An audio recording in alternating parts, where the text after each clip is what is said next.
people's lives. For those of you who don't know me, my name is Chris. I'm the lead pastor here at Hoboken Grace, and it has been an interesting day up until this point. Anthony told you about the fire alarm. I'm just going to tell you right now, if you have your phone with you, I would turn off your ringer right now, because if it can go off, it will go off based on last service. I'm just going to just cue you in on that. That's just kind of how the day has gone. But today is also an interesting day for us because today is an in-between week.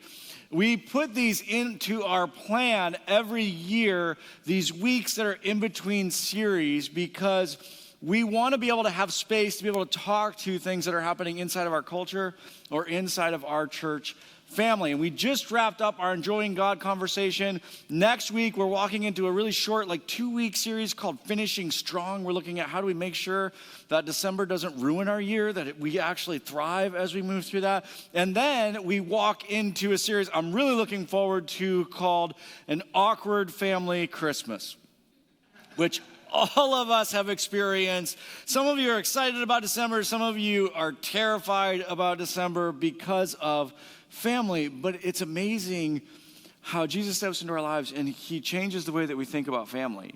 He changes it in terms of us being part of his family, but he also changes it in terms of how we think about the brokenness of our own family. And he brings incredible hope into that. And so I'm really looking forward to us being able to walk through that as we move through the Christmas season. But before we get there, we have this in-between week. And I was really excited that we do, because I want to talk to something that I see everywhere inside of our culture, and I also see it beginning to impact our church family and the way that we think about, or the way that we engage this journey. And it really doesn't matter where you are, what you believe about God. You have been exposed to this, and I'm telling you, this is impacting all of us, whether we know it or not, however we're aware of it or not. And I hear it all the time. I hear it in almost, not every, but many of the conversations that I have with people. And it used to be that people would talk to me about what they're creating. People would talk to me about where they're going. And they talk to me about maybe something that they're hoping for at work or looking forward to at work, or something that they're working to be able to do in terms of education. But recently, that has changed.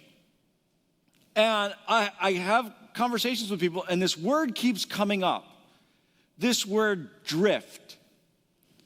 And people keep telling me, I feel like I'm drifting. And I think it has everything to do with the past 2 years, but I hear it over and over and over again. I feel like I'm drifting. And it used to be that people would talk to me again about where they're going in terms of their career, in terms of their life. Now they just talk to me about where they're going on vacation. That's it. And I'll say, well, what about work? And they're like, I'm not sure I'm going there anymore. I don't know that I'm all that interested in going there. And I hear it all the time. And you've probably heard or seen the stories about this in terms of the Great Resignation and all of those who've quit their jobs, or maybe quiet quitting. Maybe you're quiet quitting right now. You just kind of stopped going to work and you're waiting until they stop paying you. But it's everywhere. And I'll talk to people who are leaving their job and say, oh, so what's the next job? You got another job? You leaving that job for another job? Like, no, not really. Think I'll take a gap year. You're 35. Gap year. I don't think that's for 35-year-olds. I don't know, but it's everywhere. Every time I turn around, I keep encountering this, and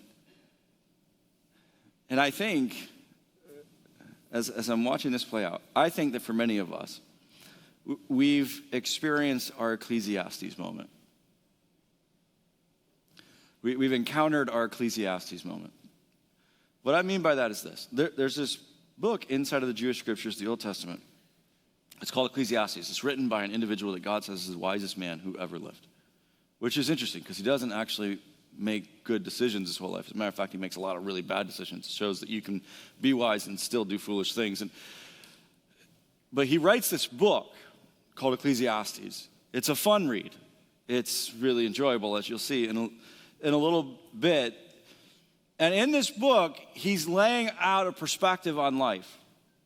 And he's calling our attention to a reality in life that I think many of us have experienced or have encountered, some of us maybe for the first time. Let me take you to the beginning of this book. This is how he launches the book. This phenomenal book of wisdom literature. This is the beginning. These are the words of the teacher, King David's son. So this is Solomon, David's son, who ruled in Jerusalem. Everything is meaningless, says the teacher. Completely meaningless. In case you're wondering, not just partially meaningless, completely meaningless. It's not just a little meaningless, it's entirely meaningless, fully meaningless, completely meaningless. I love the restatement there. Just to clarify, everything is completely meaningless. He continues, what do people get for all their hard work under the sun? Generations come and generations go, but the earth never changes. The sun rises, sun sets, then hurries around to rise again. The wind blows south, then turns north. Around and around it goes, blowing in circles. Rivers run into the seas, but the sea is never full. Then the water returns again to the rivers and flows out again to the sea. Everything is wearisome beyond description. Wearisome beyond description. No matter how much we see, we are never satisfied. No matter how much we hear, we're not content. History merely repeats itself. It has all been done before. Nothing under the sun is truly new. Some people say, here's something new, but actually it's old. Nothing is ever truly new. We don't remember what happened in the past, and in future generations, no one will remember what we're doing now. It's a feel-good read.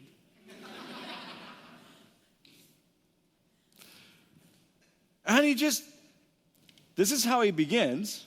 You say, okay, well, that's just the beginning. It must turn. Nope, it doesn't. It keeps going and going and going. And he talks about these different aspects of life. Listen to what he says about wisdom itself. The greater my wisdom, the greater my grief. To increase knowledge, it only increases sorrow. Okay, what about work? But I looked at everything I'd worked so hard to accomplish. It was all so meaningless, like chasing the wind. There was nothing really worthwhile anywhere.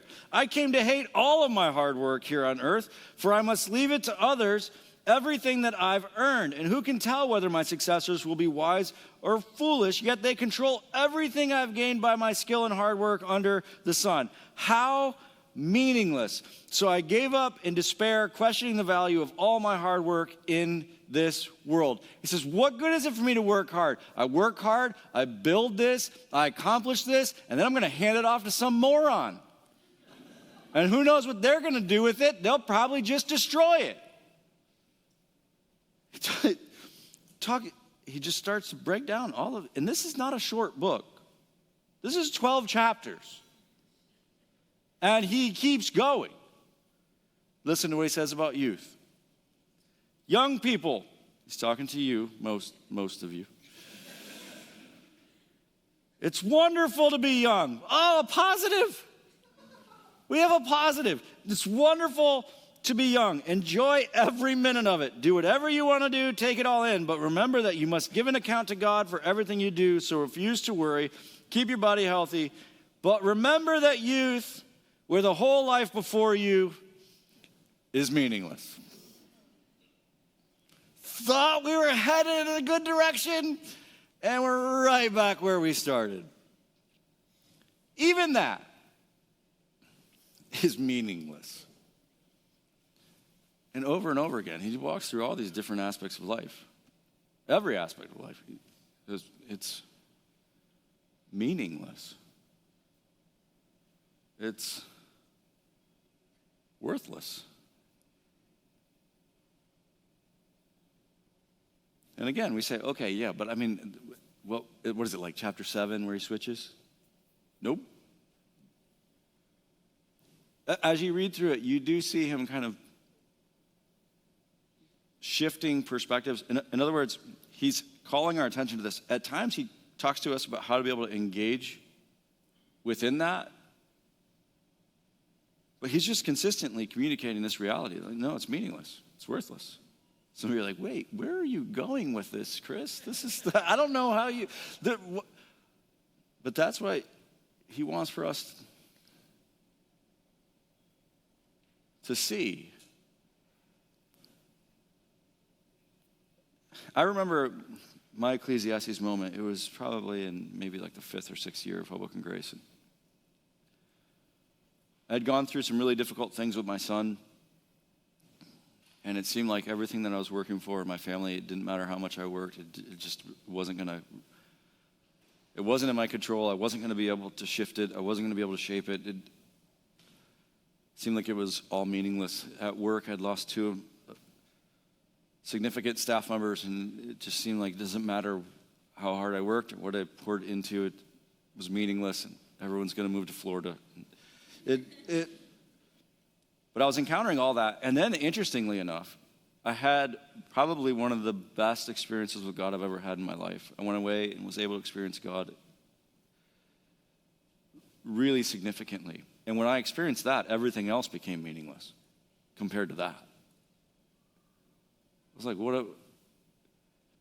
and it threw me into this tailspin where previously in life, there were all these different things that motivated me. And some of them were good. Some of them, I wanted to love people.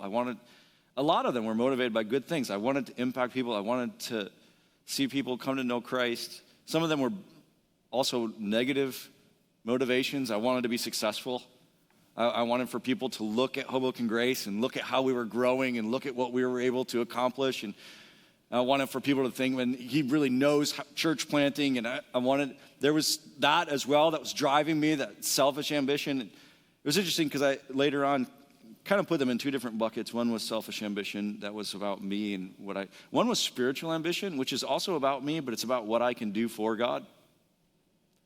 And I'm going to do these amazing things for God, and I'm going to live this amazing life for God, and then I get to give it to God like it compares to, in any way, to the righteousness of Jesus that's been given to me. But either way, there were these kind of 2 ambitions. And I came to this moment in my life, and neither of them mattered. And I looked at them and said, it's meaningless. It's literally worthless. Like, if I can't do anything great for God, that's going to have him love me more, accept me more, or I can't even control when I have an experience like that with him. That's meaningless, and everything that I'm working towards, that seems to be meaningless too. And I found myself, what I describe as an Ecclesiastes moment. And I think that many of you are in that moment right now. And I think that our culture is in that moment right now. In the last couple of years have awoken us, which can be a good thing, have awoken us to the reality that what we previously lived for was meaningless. And what drove us, and we were going to get into that school, and we we're going to put that diploma on our wall. In the last 2 years, that diploma, we've looked at it and said, that was meaningless. That's meaningless. Or we're going to achieve this, or we're going to build this. But, well, that's meaningless. And it's interesting. It can come from both experiencing good things or bad things. Some of you, one of the good things that has come out of the last couple of years is that you spend more time with your family. And in spending more time with your family, you've looked at how you lived your life previously and said, wow, that was really meaningless. Now, let me warn you with this. If you turn your family into the meaning of your life, you will destroy your family. Which some of you are doing right now. You say, well, that's just the only thing to live for. No, that's still meaningless too. Because you can love and pour into your kids, and they still can turn out broken, and they hate you. And it's frustrating. You say, well, what good was that? Sometimes as parents, that's why we work to control our kids, because they're the meaning of our life, and if they don't turn out well, then all of it was, well, meaningless.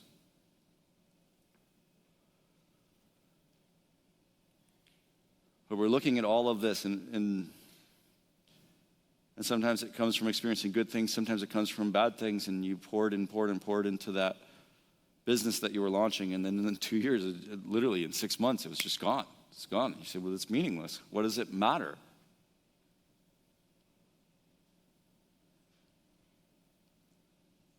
And I think for a lot of us, we're encountering this. And I remember talking to one of my mentors, and I asked him, I said, I'm really struggling, which was weird coming out of this really powerful experience of God.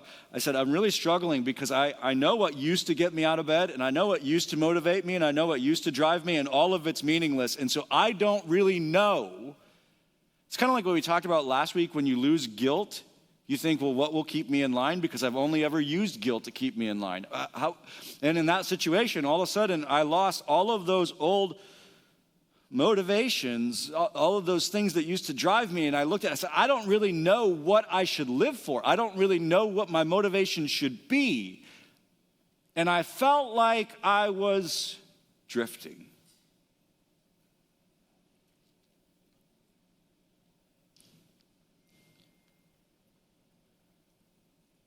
Which is where I think a lot of you are. You're drifting. I lost all of my old motivations, and I don't really know what the right one should be. And it can be easy to step into that and say, no, you should have spiritual ambition. And oftentimes inside of churches, that's what we teach. We teach to replace worldly ambition with spiritual ambition, and you just need to go out and do as much as you can for God. I think Solomon would argue that that's also meaningless.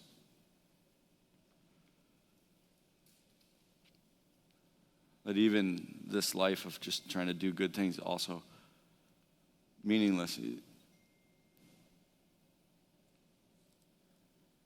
And so he walks through this whole book, and then he comes to this final verse. And I want to take you there because I think this is the one place where he shifts. But he doesn't really shift. He just says, okay, in light of this reality. He doesn't say that that's not reality. He says, in light of this reality, here's what I want for you to do. So I want to take you to this moment. It's literally the last two verses in Ecclesiastes 12. He says, that's the whole story. Okay, I've summed it all up for you. All of it's meaningless. In case you're wondering, it's completely meaningless. Here now is my final conclusion. Fear God and obey his commands. And then he says this, for this is everyone's duty. Now, we talked about this word last week. You need to understand this about Solomon. Solomon did not have a good relationship with God. God uses him in his wisdom to be able to communicate his word, but he did not have a good relationship with God. Solomon never understood the relationship that he could have with God, the way that he could enjoy God, which is why he over and over again walks away from God. He does much in his life to destroy what his father, King David, had built and to lead the nation of Israel to worship other gods. And so for him, it always was just this duty. It wasn't relational. It wasn't him understanding how God loves him and him learning how to love God with all of his heart, soul, mind, and strength and engaging it from that perspective. But even inside of that, he recognizes this. He says, all of it's meaningless, so here's what I want for you to do. Here's my final conclusion. You need to engage. The only thing that will bring meaning is if you fear God and obey his commands. Now, I want you to understand what he's saying in this moment because it's really, really, really significant. Anything that is intentionally created outside of its context loses meaning. So everything that's intentionally created is created inside of context. So you understand this with a car, right? So you create car pieces on purpose. They're created in a context. If I were to be up here holding the door handle of a car, outside of a context of the car, it's meaningless. When you take it out of its context, it becomes meaningless. So Solomon walks through this whole thing. He says, all of this is meaningless, meaningless, meaningless, meaningless, meaningless. So here's what I want for you to do. This is my final conclusion. The only way that anything actually finds meaning is inside the story and the plan of the one who created it.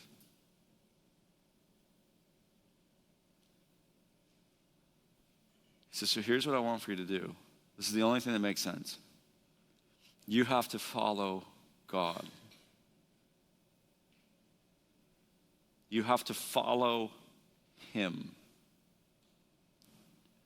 Why? Because it's only inside the context of his plan that you discover the meaning for which it was created. And It's not that all things are bad.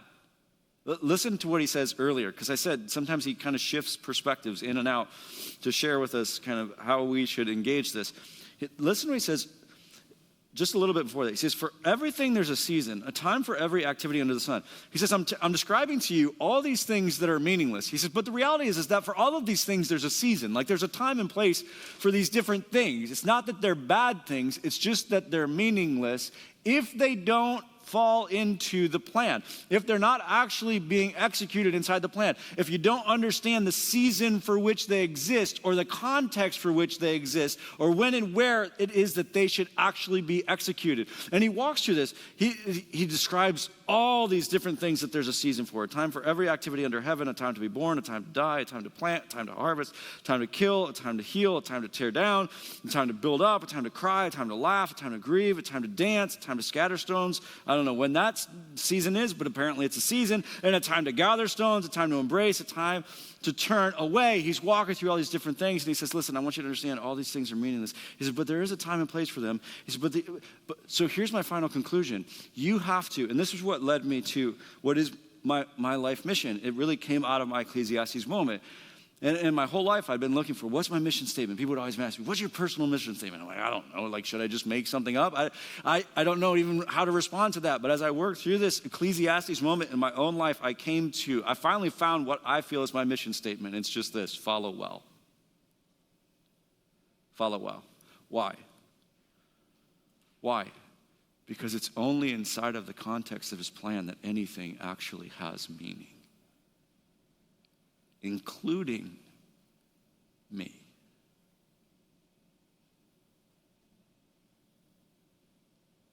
Including me.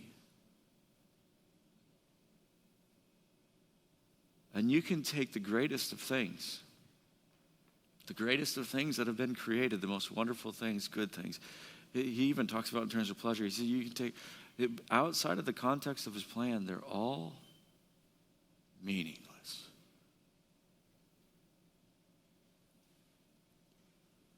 Your job, your schooling, what you have, even the way you're created outside of the context of God's plan is meaningless. But inside the context of his plan, it finds its perfect and created meaning and purpose.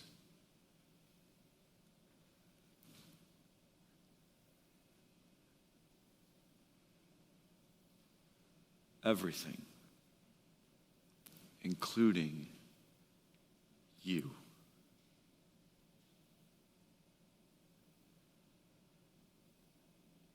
You were created on purpose for a purpose. As part of a phenomenal story that God has been telling for generations. A story of love and grace and power and beauty. A story of rescue and adoption. And you were intentionally brought into it. God decided the story is better with you.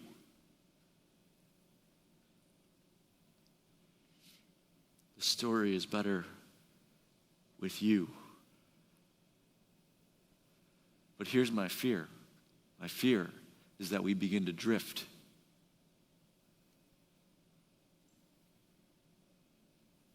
We stop listening and engaging of, okay, God, how do you want to use me and where do you want to use me? Because here's the thing, you can't figure out the seasons on your own.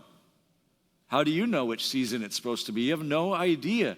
You have to follow him into it. You can't become spiritually ambitious and move ahead of him. As soon as you move ahead of him, it becomes meaningless again. Why? Because you're outside of the context of his plan.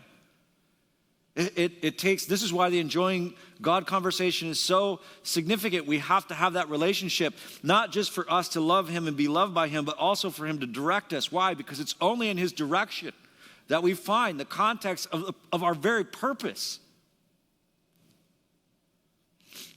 And my fear is that we begin to drift, and those who are created to change the world will miss their purpose and meaning. That you'll begin to believe it doesn't actually matter. No, it actually does matter. You matter. And what God wants to do in the world, he wants to do through you.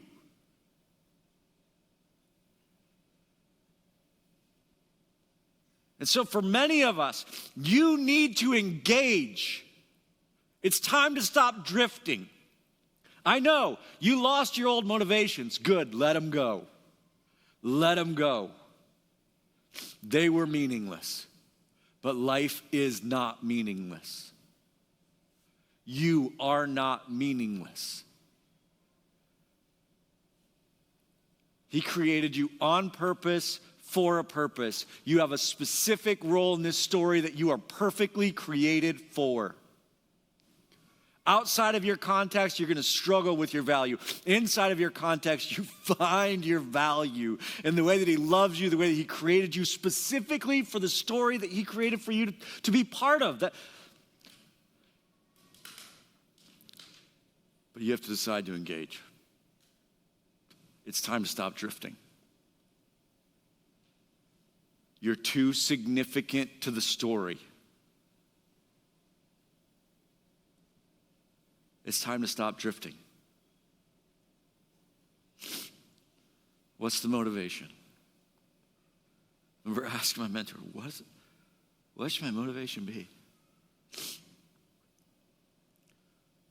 The motivation is to live out the purpose of God in your life at this time.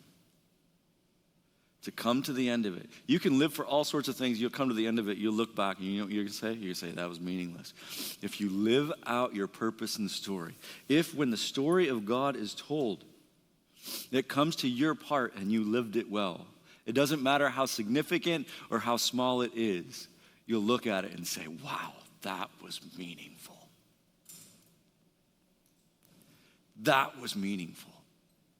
Great things done outside the context of his will are not meaningful. Motivation is one day I want to be able to stand before him and say, I did my best. I did my best to live out the role you created me to play. I followed well. I followed well. It's time to engage. It's time to engage. You're far more significant to the story than you thought. May we live that well. As we move through this next song,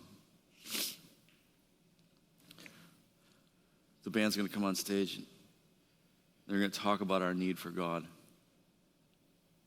But our team is going to come down here in front. And I want to do this because some of you, you know you've been drifting. Maybe you've bought into the lie that you don't matter. Or maybe even as you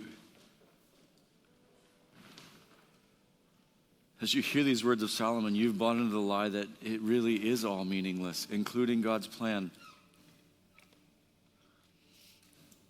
We want to be able to pray with you. We want to give you the opportunity to be prayed for. That you would engage. That you would discover the power